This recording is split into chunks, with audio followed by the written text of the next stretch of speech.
Hi, Gemini. Welcome. This is your reading. Be open-minded po, hindi po halos lahat makaresonate. Thank you nga po pala sa mga nagsusubscribe, sa mga bumabalik. Maraming pong salamat. Give me the message for Gemini. Ano yung mensahe para kay Gemini?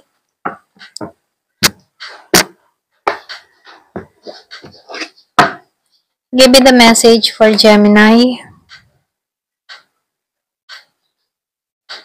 So, nafe-feel ko dito yung justice, ano? Yung ba sa inyo meron kang kadiling na libra? Yung ba sa inyo nakikita ko dito na victim ka nito, no? Kumbaga naloko ka ng tao na to. Hindi siya naging patas dito, okay? Pero ganun pa man, huwag ka mag-alala. Lumabas yung justice dito. Kung ano man yung ginawa ng tao na to, siya din yung aanin nito, okay? So, nakikita ko dito, meron dito magigilty sa mga ginawa sa'yo, okay?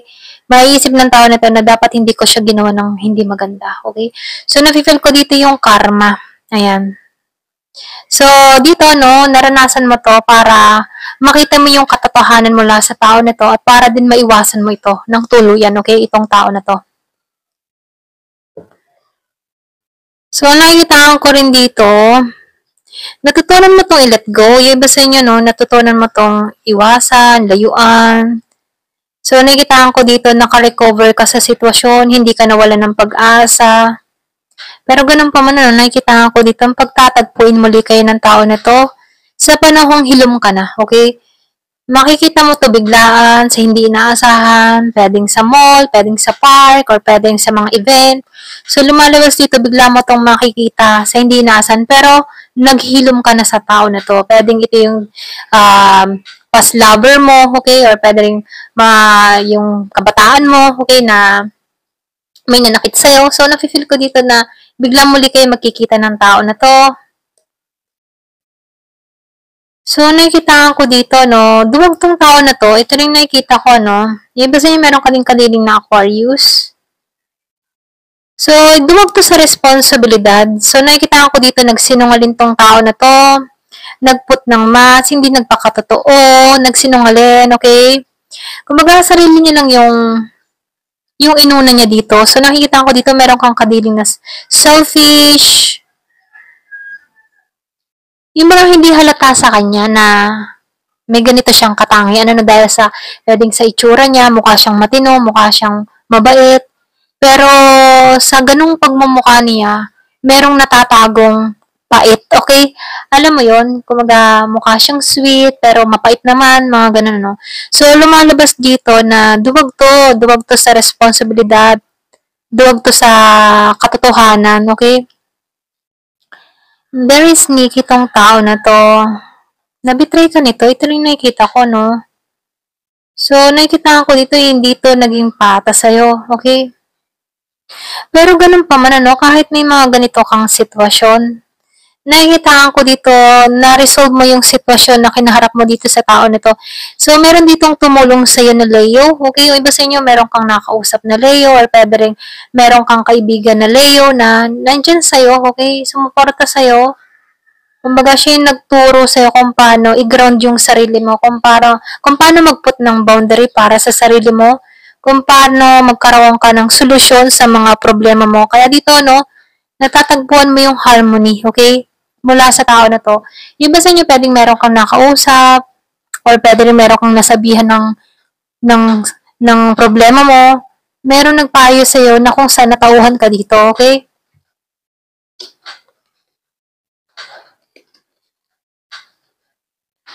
So, meron akong nakikita dito 1 to 2 weeks, merong paglago na mangyayari sa'yo, okay? So, final step, merong pag-increase na mangyayari sa'yo. So, nakikita ko rin dito, no, yung iba sa inyo, hindi naging maganda yung karanasan mo ng kabataan mo. Meron kang inner child wounds, or pwede rin sabihin na lumaki ka sa hiwalay ang asawa, broken family, mga ganun, or lumaki ka na hindi naging maganda yung pagpapalaki sa'yo. So, napifeel ko dito, meron kang mga karanasan ng kabataan mo na sobrang sakit na nadadala-dala mo pa rin hanggang ngayon, okay?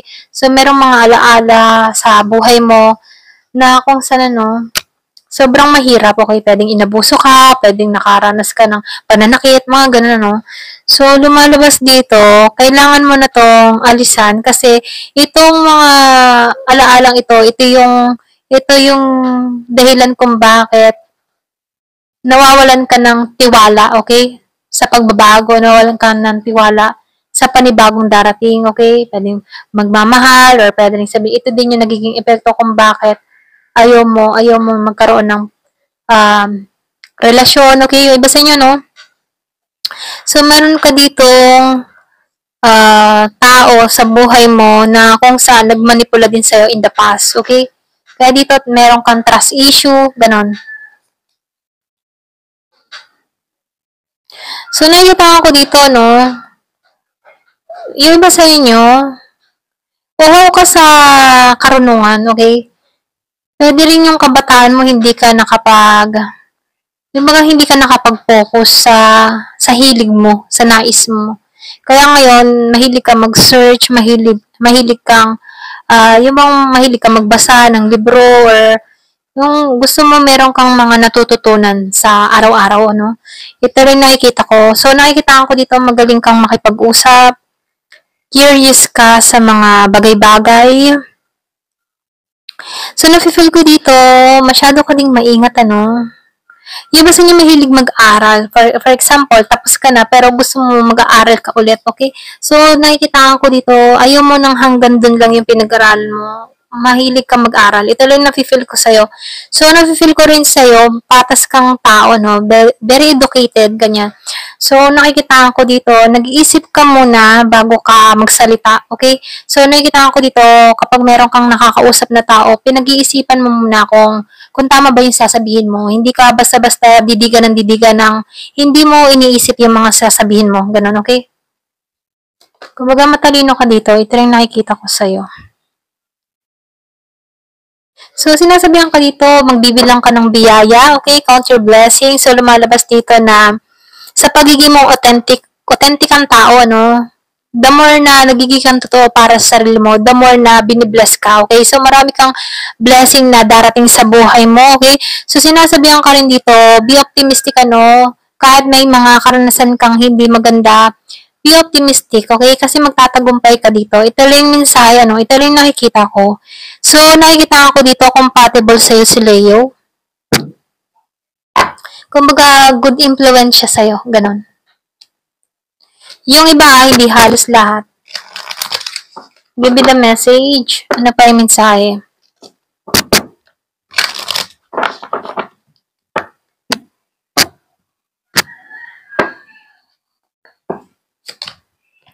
So, may reconciliation. Yung sinabi ko kanina, mayroong reconciliation, okay? So, may pagtatagpuin muli dito. Someone from your past is returning to your life. Okay? Trust.